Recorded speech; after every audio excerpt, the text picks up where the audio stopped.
Today we will learn class 7th moral science chapter 1 boys weakness, and the book is values first, nurturing young hearts and minds, and the consultant is Snigdha Sneha. Okay, so let's learn the first chapter, boys weakness. So first we will do reading, then I will explain you whole the story. Okay, whole story. So first, 10-year-old boy decided to study judo despite the fact that he had lost his left arm in a devastating car accident. So, a 10-year-old boy had lost his left arm in a car accident. Okay, but that didn't stop him from pursuing his dream of learning judo. The boy began lessons with an old Japanese judo master. The boy was doing well, so he couldn't understand why. After 3 months of training, the master had taught him only one move. Okay, so he found a wise old Japanese judo master named Sensei who agreed to teach him. So he worked hard and practiced every day after 3 months. He couldn't understand why Sensei had only taught him one move. Sensei, the boy finally said, "Shouldn't I be learning more moves?" Okay, so Sensei, shouldn't I be learning more moves? The boy asked. "This is the only move you know, but this is the only move you will ever need to know," the sensei replied. So the sensei replied that this one move is all you need to know. Master it and you will be unstoppable. So, not quite understanding but believing in his teacher, the boy kept training. Several months later, the sensei took the boy to his first tournament. So, the boy didn't understand, but he trusted Sensei and kept practicing. A few months later, Sensei took the boy to his first judo tournament. So, the boy was surprised to find himself winning his first 2 matches easily. Okay. So here is the boy easily won first 2 matches.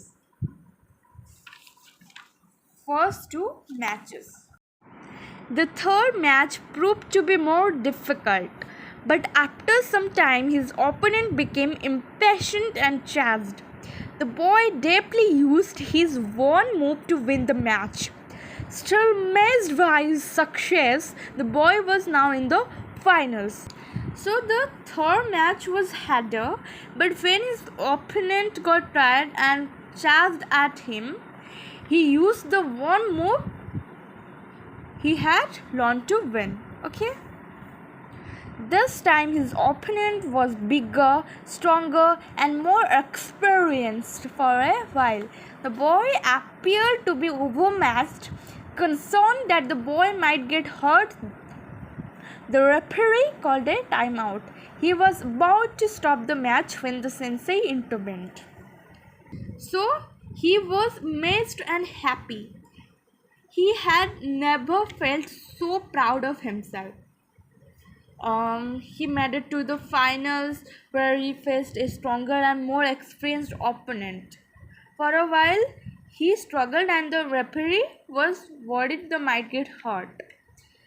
So the referee was worried, okay, that he might get hurt, means the boy might get hurt. But Sensei, wait,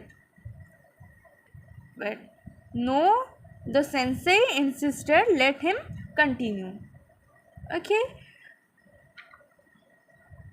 but the Sensei said, let him continue.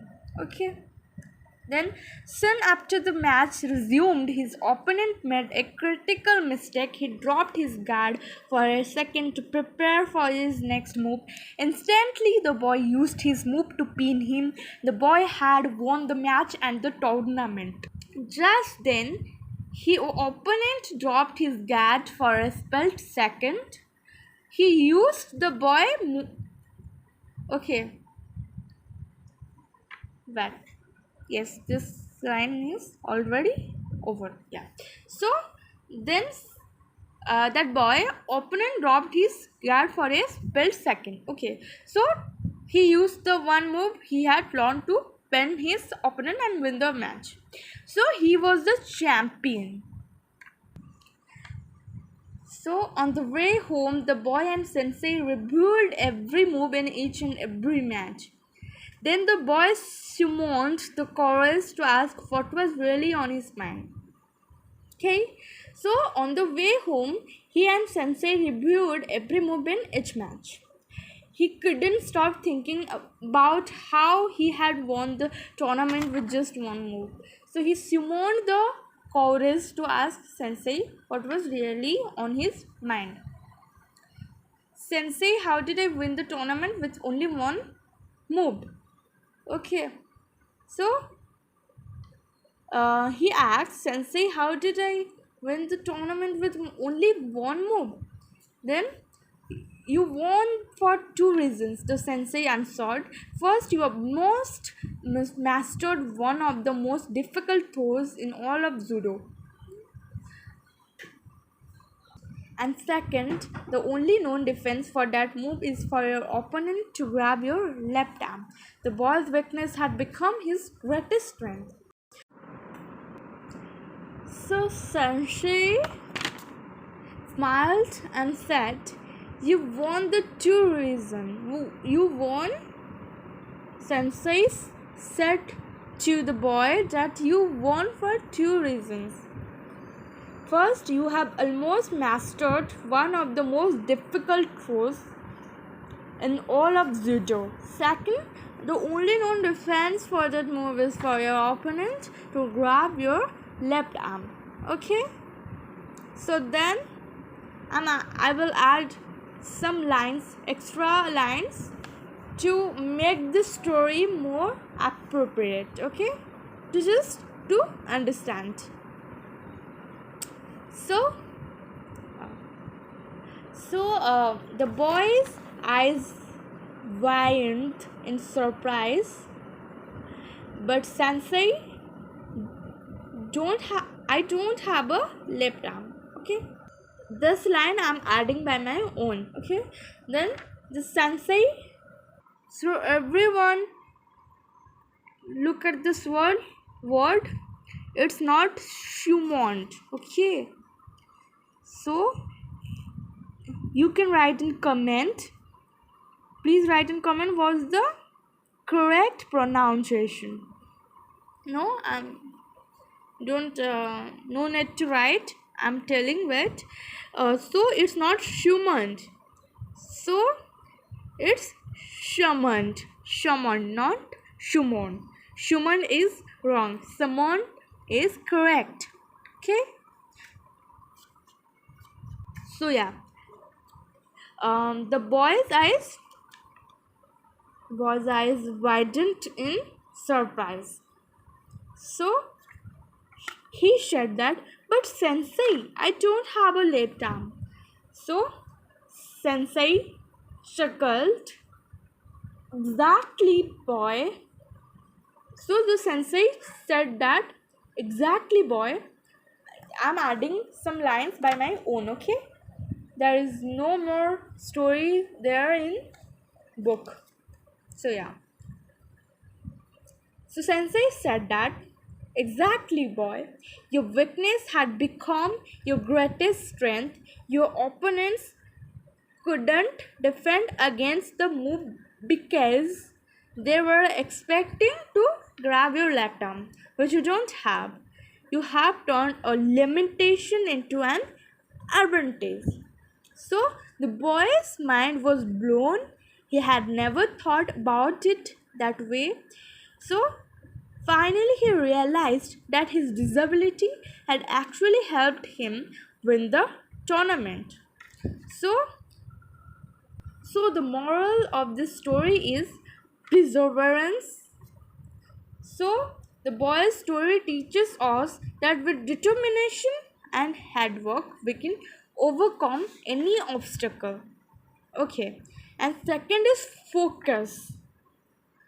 The boy's focus on mastering one move helped him win the tournament. Then, third is self trust. The boy learned to trust himself and his abilities, which gave him the confidence to win. The fourth is adaptability. So he adapted to his disability and found a way to succeed despite his limitations.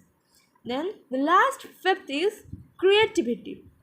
So the boy's weakness became his greatest strength, showing that with creative thinking we can turn limitations into abilities. So we get the lessons that don't give up even when faced with challenges. Focus on one thing at a time to master it. Trust yourself and your abilities and adapt to your circumstances and find ways to overcome obstacles. Okay, and next, think creatively and find ways to turn limitations into advantages.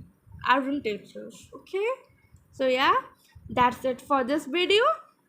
In the next video, we will do this chapter exercises. Okay, so stay tuned. Bye.